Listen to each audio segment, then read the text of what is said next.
안녕하십니까. 반갑습니다. 글쓰기 강사 민경호입니다. 여기에서 읽어드리는 글은 민선생 글쓰기TV 유튜브 채널 구독자 여러분께서 보내주신 원고입니다. 글쓰기 강사인 제가 여러분의 글을 대신 낭독해 드립니다. 글쓰기에 관심을 가지고 글을 쓰시는 여러분을 응원합니다. 여러분께서 쓰신 글을 자랑하고 싶거나 발표하고 싶으신 분은 저에게 이메일로 보내주십시오. 심사 후에 심사를 통과한 글은 저희가 동영상으로 제작한 후 유튜브 채널에 올려드리도록 하겠습니다. 그러면 이제 작품을 감상해 보겠습니다. 아직까지 민선생 글쓰기TV 유튜브 채널 구독자가 아니신 분은 영상 시청 후 구독 눌러주시고요. 좋아요와 알림 설정도 부탁드립니다. 재밌게 시청하시기 바랍니다. 단식. 글쓴이 홍기우. 5월 어느 봄날 나는 광림 단식원에서 산자락을 따라 만들어 놓은 오솔길을 천천히 오르고 있었다. 보통 때는 단식원 동료들과 같이 1km 정도 되는 오솔길을 담소를 나누며 산책하곤 하였는데 오늘은 모두 지쳐서 포기하고 혼자 천천히 산자락을 걷고 있었다. 숨이 목에 찬다. 힘이 들어 땅만 보고 앞으로 가다가 흙이 옆을 보면 나를 호위하며 열병에 있는 풀과 나무들이 나를 유혹하고 발길을 멈추게 한다. 온갖 새소리가 귓가에 아름답게 들린다. 새소리보다 더 아름다운 것은 오솔길 옆으로 내게 손을 내밀며 환호하는 각종 꽃들과 풀과 나무들의 향기다. 평소에도 자주는 못 갔지만 등산을 하면 주위의 풀 향기를 맡아보는 습관이 있었다.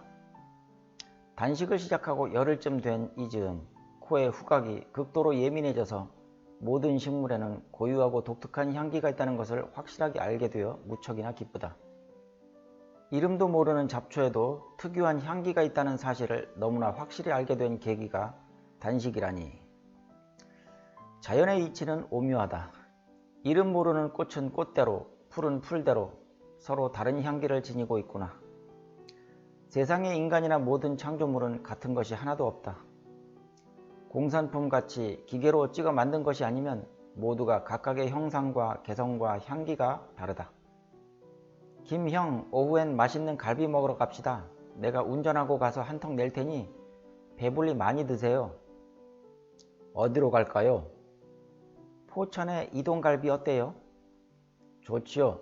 벌써 군침이 도네요. 홍형은 몇 대나 드실 수 있어요?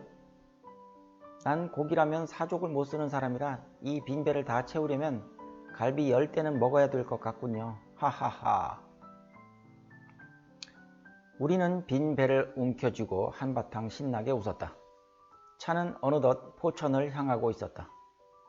길가에 있는 음식점에 맛있는 음식 냄새가 콧속에 가득 차온다. 저 집에서는 된장찌개 끓이나 봐. 참 맛있겠네. 그 옆집에서는 청국장 냄새가 진동하네. 김형. 청국장 좋아하지요? 그럼요. 눈으로 보는 것보다 더 정확하지요. 포천에 가기도 전에 배가 불러온다. 오늘은 분명 과식할 거야. 오늘 밤엔 소화제 먹고 잠을 자야겠어요. 우리에겐 생수가 소화제다. 우리는 가지고 간 생수를 한 컵씩 마시고 포천으로 달려갔다. 한 곳에 여러 갈비집이 모여 있어 갈비 굽는 냄새가 세상을 진동시킨다.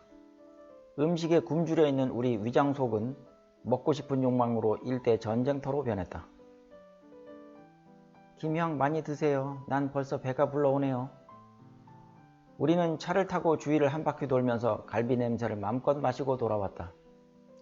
속은 생수로 채워졌으나 마음은 갈비고기로 충만하였다. 오늘은 갈비 요리와 청국장으로 포식했구나. 달력에 간단히 메모를 남기고 10일째 날을 마감했다. 운동을 많이 해서인지 피곤하여 일찍 잠자리에 들었다.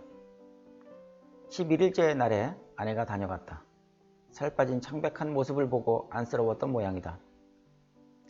그만하는 것이 어떠냐고 했고 원장도 이제 그만해도 되겠다고 했지만 나는 더 하겠다고 고집을 부렸다. 이왕이면 확실히 체질 개선을 해야겠다는 의지가 강하게 작용했다. 아내는 나의 고집을 꺾지 못하고 집으로 돌아갔다. 나는 중동에서 3년의 해외 생활을 했다. 건설 현장의 관리과장으로 근무하고 귀국하였는데 몇 년 전부터 몸이 가렵기 시작했다. 이런저런 약을 먹고 병원 약을 발라도 도무지 개선이 안 되어 고민하고 있었다. 피부 가려움증이라고 진단을 받고 유명하다는 병원을 여러 곳 가보아도 별로 효력이 없었다. 주위에서 단식을 해보라고 권유했다. 단식, 하루 한 끼도 걸러본 적이 없는 난데 어떻게 단식을 해? 단식에 관한 정보를 수집해보니 그럴듯했다. 강남 성모병원의 피부과 주치의를 찾아가서 상의했다. 선생님, 약을 아무리 먹어도 차도가 없어요. 그래서 체질이 개선되어야 한다고 하는데 단식을 하면 치유가 될까요? 우리 양방에서는 단식에 대한 연구가 없어서 무엇라 말할 수는 없지만 꼭 하시고 싶으시면 너무 무리하지 않게 해보세요. 몸의 불순물을 제거해서 피가 깨끗해지면 피부에 좋은 변화가 올 수도 있습니다. 희망을 가지고 해보세요. 감사합니다. 한번 해보고 찾아뵙겠습니다. 단식원을 알아보고 회사에 1개월 휴직을 했다. 단식 후 보식기간의 관리가 중요하다고 하는데 그것은 추후 생각하기로 하고 단식을 해보기로 결심했다. 남양주시 진전읍 8리아리에 있는 광릉 단식원에 들어갔다. 원장을 면담하고 간단한 단식 소개와 생활 수칙을 들은 후 배정된 숙소로 갔다. 그곳에는 이미 단식 중인 몇 명이 수척한 모습으로 나를 반겨주었다. 일단은 원장과의 면담에서 일주일을 하기로 했다. 이렇게 난생 처음 생수만 먹는 단식이 시작되었다. 단식의 방법은 여러 가지가 있다고 한다. 생수만 먹는 방법, 주스만 먹고 단식하는 방법, 디톡스용 보조식품만 먹고 단식하는 방법 등이 있다고 한다. 단식의 고비라는 3일에 이르렀다. 입으로 냉수를 마시고 변과 소변으로 배설하며 3일을 보내니 기력이 떨어지고 어지러움증도 왔다. 장에 쌓여있는 숙변을 제거하기 위하여 설사약을 먹고 관장을 하니 설사와 더불어 검은 숙변이 배출되었다. 오장육부의 모든 퇴적물도 밖으로 나왔다. 설사를 할 때마다 기운은 떨어져 자연히 고통이 오고 버텨낼 수 있을까 하는 두려움도 찾아왔다. 서서히 뱃속이 시원하게 느껴지고 정신이 상쾌해지는 것을 느낄 수 있었다. 속을 비움으로 몸은 가벼워졌다. 낮에는 주로 등산을 하고 가벼운 체조도 하며 시간을 보내게 되었다. 시간이 경과할수록 힘이 들어 등산과 산책의 시간이 단축되고 방에서 앉거나 누워 지내는 시간이 많아졌다. TV를 보면 평소에는 별로 의식하지 않던 라면 광고나 음식 광고가 왜 그리 눈에 잘 띄는지, 같이 단식하는 동료들을 서로 격려하며 함께 시간을 보내게 되었다. 단식원 거실에는 TV가 있어 남녀노소를 가리지 않고 모여 앉아 이야기꽃을 피우기도 한다. 모두가 피로하고 기운이 없기 때문에 누워있는 시간이 많다. 이성에 대한 호기심도 거의 없어진다. 대부분의 단식자는 살 빼기가 목적이라서 얼마가 빠졌는가가 최대 관심사다. 아가씨는 왜 단식원에 왔어요? 살 좀 빼려고요. 날씬하신데 미스코리아 선발대회에 나가시려나 봐요. 농담도 주고받는다. 아름다움에 대한 욕망은 여성의 본능인가 보다.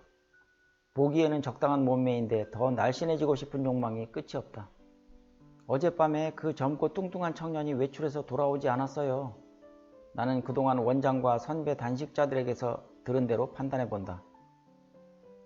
고통과 음식에 대한 욕망을 극복하지 못하고 야간 도주했군요. 안타깝네요. 며칠을 고생해놓고. 단식원 입소자들이 대낮에 퇴원하는 경우는 단식을 잘 마치었거나 특별한 사정이 생긴 경우이고, 고통을 참지 못하고 단식을 포기하는 사람은 대부분 창피해서 밤에 짐 싸서 몰래 퇴원한다.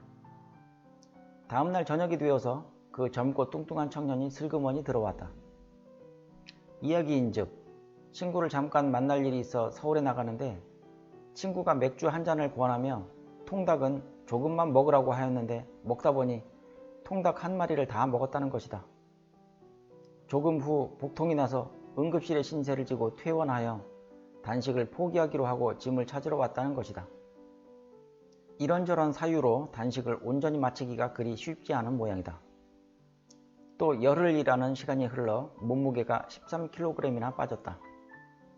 얼굴은 창백했지만 아기의 피부같이 빛이 나고 탄력이 생기고 눈은 반짝이고 동공이 맑은 호수같이 되었다. 놀라운 변화다. 원장이 단식을 그만해도 되겠다고 권했다. 더 계속하면 위험하고 이 정도면 목적은 충분히 달성되었다고 했다. 이 단식원에서 최장 기록인 20일을 달성했습니다. 축하합니다. 의지가 대단하십니다. 나는 동의했고 단식을 마무리하기로 했다. 단식 후 보식이 더 중요해요. 원장은 보식에 대한 설명을 자세히 해주었다. 보식에 대한 방법과 주의사항을 듣고 첫 음식을 어떻게 먹을 것인지 기대가 되었다. 쌀가루를 끓인 미음이 나왔다. 한 수저를 입에 떠넣고 꼭꼭 씹어 침과 섞어서 넘겼는데 그 미음이 목에서부터 위로 내려가는 과정이 눈으로 보듯 생생히 느껴졌다. 아, 신비하구나. 생명의 신비함. 경이롭다. 시들은 풀잎이 물을 주어 살아나듯 온몸에 생기가 나고 힘이 솟구치는 느낌이 왔다. 얼굴도 화색이 돌아 볼그레 하여졌다. 평소에는 절대 느낄 수 없는 음식에 대한 고마움, 신체의 변화와 생명의 오묘한 적응력이 보여주는 창조주에 대한 감사함이 마음속에 가득하게 되었다. 이틀 동안 미음만 먹고 지냈다. 미음의 양을 조금씩 늘려가며 걷기 운동도 조금씩 늘려갔다. 이틀 후 아내가 나를 집으로 데려가기 위하여 동생과 차를 가지고 왔다. 목적을 달성하고 아내와 동생을 만나니 뿌듯했다. 나는 또 만용을 부렸다. 아직 충분히 힘이 있으니 집까지 내가 운전해서 가겠다고 우겼다. 정신을 집중해서 집까지 운전해 갔다. 차가 중간에 약간 흔들려서 불안했다는 이야기를 듣고 얼마나 무모한 짓을 했는지 크게 반성했다. 단식보다 보식이 더 어렵다고 한다. 집으로 돌아와 보식의 첫 식사는 아내가 정성 들여 조리한 보양죽이었다. 죽의 양을 늘려가며 자주 먹었다. 일주일 정도는 죽만 먹었다. 그 후 조금씩 부드러운 음식으로 바꾸어 먹었다. 위에 부담이 없어지자 밥으로 식사를 바꾸었다. 도시락을 싸서 회사에 가지고 가서 혼자 식사를 하곤 했다. 6개월 이상을 보식으로 섭생하며 잘 관리했다. 아내의 지극정성이 고마울 따름이다. 감사하다. 결과적으로 피부 가려움증은 나의 몸에서 사라졌고 서서히 몸무게는 늘어서 단식 전 수준으로 회복되었다. 네, 오늘 영상 재밌었나요? 글 내용에 공감하셨다면 구독과 좋아요, 알림 설정 부탁드리겠습니다. 저는 다음 영상에서 또 찾아뵙겠습니다. 다시 한번 알려드립니다. 시청자 여러분께서 보내주신 글은 심사 후에 채택되면 동영상을 만들어 유튜브에 올려드리도록 하겠습니다. 많이 신청해 주시기 바랍니다. 연락처와 이메일 주소는 유튜브 설명란에 적어 놓았습니다. 감사합니다.